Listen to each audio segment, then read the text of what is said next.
The sun had just risen over the military training ground, painting long golden lines across rows of armored tanks. Soldiers marched in neat formations, their boots striking the earth with sharp rhythm. It was a day of public demonstration, an event where families, retired soldiers, and local visitors came to watch the strength of the new armored fleet.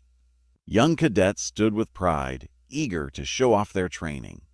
Among the crowd walked an old man. He moved slowly, leaning on a wooden cane polished from age. His back was slightly bent, but his steps held a strange confidence. His coat was faded, but several medals gleamed softly in the morning sun. Though his body looked fragile, his eyes were alert and filled with quiet wisdom, eyes that had seen war not from behind books or screens, but from the front lines. The soldiers around barely noticed him at first. He didn't look like anyone special. Just another old man with memories. But to a few, his presence felt strangely heavy, like he carried stories no one could guess from his simple appearance. Near the center of the ground stood Major Aaron, a rising star in the army. Young, sharp, disciplined, he carried himself with authority and pride. Fun. He had trained with the most modern equipment. He believed no old veteran could match the skill of new-age soldiers. What he lacked in patience, he made up for in ambition. To him, the day was a stage, a chance to prove his excellence before the public. As Major Aaron ordered his men to prepare the demonstration tank, he noticed the old man standing nearby, quietly watching. Something about that gaze bothered him. It was too calm, almost as if the old man knew more than he let on. Trying to ease his curiosity, the major walked toward him. "Morning, sir. You seem pretty interested in this machine," he said, tapping the tank's side proudly. The old man smiled gently. "I've seen many like it," he replied. The major raised an eyebrow. "You've seen tanks before?" "Oh, yes," the veteran said softly. "I drove one in battle once." "A long time ago." Some nearby soldiers chuckled. They whispered, "He probably drove a tractor and thinks it was a tank." Others laughed. The major smirked, amused. "These aren't the same as those old machines from your time, sir. This one is a beast. Only the well-trained can even start it." I'm sure the old man nodded, eyes still calm. But a heart remembers what the hands forget. The major took his words as a challenge. A crowd had begun gathering, sensing tension. Some were curious, others entertained. The major folded his arms and said loudly, "I tell you what. If you really drove tanks, why don't you try starting this one? Let's see what experience looks like." The crowd fell silent. The old man looked at the tank, as if staring through time, through memories of dusty lands and smoky air. He nodded once. "If that is what you wish." His voice was steady, but his hands trembled a little as he placed the cane aside. Before he could move, a young soldier rushed forward. Sir, are you sure the steps are steep?" The old veteran smiled. "Son, I climbed mountains in worse shape than this. If I fall, let me fall. But don't stop me before I try." The major watched, half curious, half mocking. He didn't believe the old man could even climb into the tank, much less start it. The crowd leaned in, breath held. The metal ladder leading into the tank looked cold and unforgiving. The veteran grabbed the first handle, pulled himself up, and paused. His wrist shook, his shoulders strained, but he continued. Slowly, step by step, he climbed. The crowd murmured. Some watched with worry, others with disbelief. But the major's expression remained unchanged, still proud, still sure. Inside the tank, the air smelled of iron engine oil and memories. To the major, this machine represented power. To the old man, it felt like home. He slid into the driver's seat, his fingers brushing switches and levers. His touch was gentle, respectful, like he was greeting an old friend after many years. Outside, the soldiers whispered, "He'll never find the ignition system. It's too complex. Even we struggle." But the old man closed his eyes. Deep inside him, old sounds rose, shouting commanders, roaring engines, metal tracks crushing frozen ground, cries of wounded friends. He remembered not a diagram, but a feeling. The voice of his commander echoed deep. "Trust your training? Trust your heart." The major called out, "Having trouble, sir?" But the veteran didn't answer. Slowly, he lifted his trembling hand, feeling under the seat. He searched, not with eyes, but memory. And then his fingertips brushed against a small hidden lever. Without hesitation, he pulled. A deep rumble shook the tank. Gasps filled the air as the engine burst into life, stronger and louder than before. Smoke rose from the exhaust. The ground trembled. The major's mouth fell open. The old man opened his eyes, calm, focused. The engine purred beneath him like a loyal beast. He gently tapped another switch, making the machine rev higher. Soldiers stepped back, stunned. No hesitation, no confusion, only control. Inside the tank, the veteran whispered, almost lovingly, "Good to see you again." Outside, everyone stared. The old man, fragile and time-worn, had done what only trained young soldiers could manage with difficulty. The major felt his pride crack. This was no coincidence. This man wasn't ordinary. Something deeper, something sacred, rested within him. And at that moment, everyone watching knew. This story was only beginning. Inside the tank, the old veteran felt a strange mixture of heaviness and comfort. The thick steel walls pressed close around him, yet he felt safer here than he had outside. The smell of grease and engine oil wrapped around him like an old memory. His fingers brushed over the smooth metal surface of the controls, pausing as if greeting something alive. It was as though the tank itself recognized him. Outside, the soldiers watched the running engine with disbelief. The young cadets who had mocked him moments before stood frozen. Some leaned closer, trying to peek through the open hatch, wondering how the old man managed what even they struggled to do during regular training. The major, stunned, climbed halfway up the tank and stared inside, his confident expression slowly crumbling. The veteran sat very still. He did not move to drive. He simply placed both hands gently on the steering handles. He closed his eyes again, breathing deeply. The engine hummed steadily beneath him, as if waiting for his command. For a moment, the world outside seemed to disappear. He was no longer on a peaceful demonstration ground. He was far away on a battlefield, surrounded by fire and thunder. He could hear voices, his comrades shouting, engines roaring, guns exploding in the distance. He remembered a night when the sky was red and the earth trembled under the weight of war. He remembered fear, courage, and the voices of men who never made it home. A sudden whisper escaped his lips. Forward slowly." The tank responded, rolling an inch. Gasps came from the crowd. It was as if the machine obeyed him long before he even touched a control. The major regained himself and cleared his throat. "Sir," he said, trying to sound firm, "how did you do that?" "We've only trained 3 months on these new systems." The old man didn't reply immediately. His eyes opened slowly, focusing not on the major but on the controls before him. He lifted one hand and tapped a small button near the panel, then pointed to a hidden slot beneath the lever. "You train with logic," he said quietly. "We trained with instinct." More whispers spread through the watching soldiers. "Instinct?" One murmured. "Is that even possible?" Another said, "Maybe he's just lucky." But luck did not explain the calm in his face, nor the way his hands moved with practiced ease. And more than that, I survived because of him. The major felt his throat tighten. He had spent his entire career trying to live up to his father's legacy. His father was a legend, an officer spoken of with respect.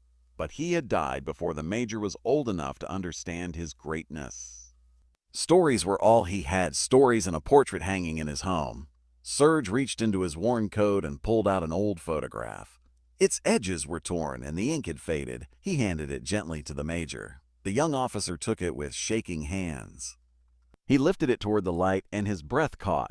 It was a picture of a tank crew, 5 men smiling despite dust and exhaustion. In the center stood a tall officer with confident eyes and a proud smile. His father. The major felt his vision blur. The ground under his feet felt unsteady. The crowd watched silently. None dared to speak or interrupt. The moment was sacred. "I kept that photo for many years," Serge whispered. "Not because of my face in it, but because of his." The major traced the faded outline of his father's uniform. His father looked younger than he had ever imagined, fearless yet gentle. "How did you meet him?" the major asked softly. Serge exhaled, his eyes distant with memory. "It was during a brutal campaign," he began. "Our division was trapped behind enemy lines. We were outnumbered, outgunned. Many men had fallen. Hope was thin." His voice trembled, but he continued. "I was young, angry, foolish. I thought bravery meant rushing forward alone. But your father, he believed bravery meant saving others first." The major listened intensely, every word carving itself into him. "One night," Serge said, I was injured. Our position was compromised. The enemy was closing in. I couldn't move. I thought it was the end." He paused, eyes wet. "But your father crawled through open fire just to reach me. He dragged me back to safety inch by inch. Bullets tore the earth around us." "He didn't care for his life?" only mine. The soldiers around felt shivers run through their bodies. Serge's voice carried weight heavier than any weapon. He patched my wounds, Serge continued. He told me, a soldier's life is never his alone. It belongs to his brothers. A tear rolled down the major's cheek, not of weakness, but pride. Serge gently rested his hand on the tank behind him. This machine, this is not just metal. It holds the echoes of those voices. Men who fought, men who loved, men who held the line when the world crumbled. The major lowered his eyes. For the first time, he felt unworthy. He had mocked the veteran, forgetting that the uniform he wore was built by the sacrifices of men like him, and like his father. Serge continued, "Your father always believed that rank meant responsibility, not pride. He treated even the lowest soldier with honor." The major clenched his jaw, memories forming, stories his mother had told him when he was a child. He used to say, Serge added with a soft smile, "A true leader leads with heart, not with orders." The words pierced the major deeply. He looked at Serge, no longer with arrogance, but with profound respect. "After he saved me," Serge said, "I served under him until the end. He was more than a commander. He was a guide, a light in darkness." "What happened to him?" the major whispered. Serge closed his eyes for a moment. He fell protecting his men. Even with his last breath, he was giving orders to save others. The major felt tears spill freely. He had always admired his father, but hearing this, hearing how he lived, how he died, gave new meaning to everything. Serge placed a hand on the young officer's shoulder. "You carry his blood, but more importantly, you must carry his values." The major nodded, unable to speak. A deep silence wrapped around them. The soldiers who had mocked Serge earlier now stood with their heads bowed, ashamed. Serge continued, his voice now gentle, almost fatherly. "You challenged me to start a tank, but what I started was a memory, a truth you had forgotten." The major wiped his face and looked at Serge with new eyes. "Oh, thank you," he whispered, "for keeping his memory alive." Serge smiled. "It lives in you as well. But it must live in your actions, not your medals." A quiet wind passed over them, rustling the flags. It felt like a blessing from the past to the present.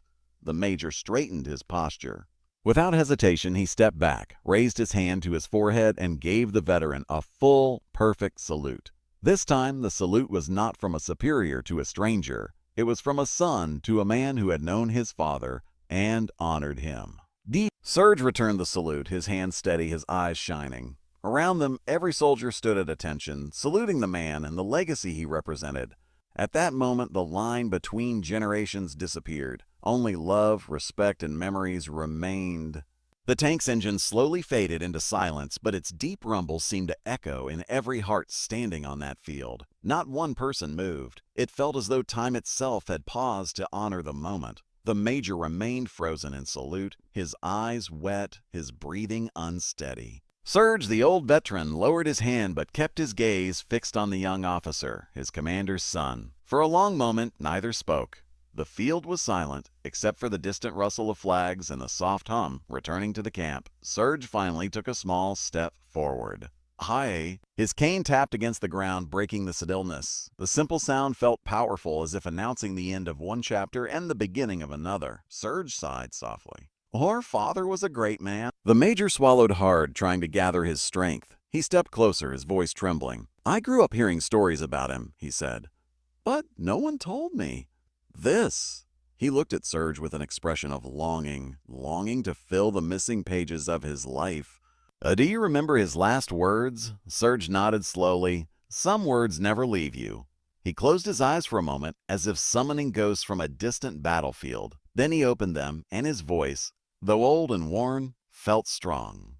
"He told me if my son ever wears this uniform, tell him that kindness makes a better soldier than anger ever will." The major felt those words pierce him deeper than any wound. His father had spoken about him even when marching toward death. Tears slipped freely from his eyes, no longer hidden by pride. Several young soldiers wiped their eyes quietly, moved by the depth of that message. Serge continued. He believed that the power of a soldier is not measured by how many enemies he defeats, but how many lives he saves. The major lowered his head, realizing how far he himself had swayed from those values. He had been proud, sharp, confident, but not humble. He had mocked Surge because of his age, forgetting that the uniform belonged not only to the present, but to history. And slowly, Surge placed his hand on the tank beside him. "This steel remembers many things," he whispered. "A pain, fear, courage, sacrifice. But above all, it remembers the hearts that guided it." The Major stood silent, humbled. Surge walked around the tank, brushing his fingers along its cold surface as if tracing memories only he could see. Every scratched mark seemed to tell a story. Every dent held a name. He paused at the front, running his hand along the inscription carved, "Near the armor." "This was your father's favorite place to stand," Surge said. "He believed a commander should always be in front so his men wouldn't have to look back for courage." The Major smiled sadly. "I wish I could have seen him in battle." Surge nodded. "You have seen him," he said. In yourself. You carry his fire, but you must learn to carry his humility." The words struck the Major with quiet truth. He looked at Surge not as an old veteran, but as a teacher he never knew he needed. Suddenly, the old man's hand trembled and his knees weakened. The Major rushed forward, catching him gently. "Careful," he said. "You shouldn't push yourself." Surge chuckled softly. "I'm old, not broken." The Major helped him sit on a nearby bench. Several soldiers brought water and blankets, no longer out of duty, but respect. Surge sipped the water and gazed at the sky. The clouds drifted peacefully, as if they, too, listened. "When your father died," Surge whispered, "I promised him I would live, not just survive. I spent years carrying his lessons through silence. But today, when you challenged me, I saw him again. Not in your face, but in the fire behind your eyes." The Major blinked rapidly, holding back renewed tears. "Oh, it's still. Well, I wish he could see me." Surge smiled gently. "He already does." Those simple words brought warmth to the Major's heart, soothing wounds he never knew he carried. Soldiers exchanged glances, sensing they were witnessing not just a story, but history. Then slowly Surge straightened.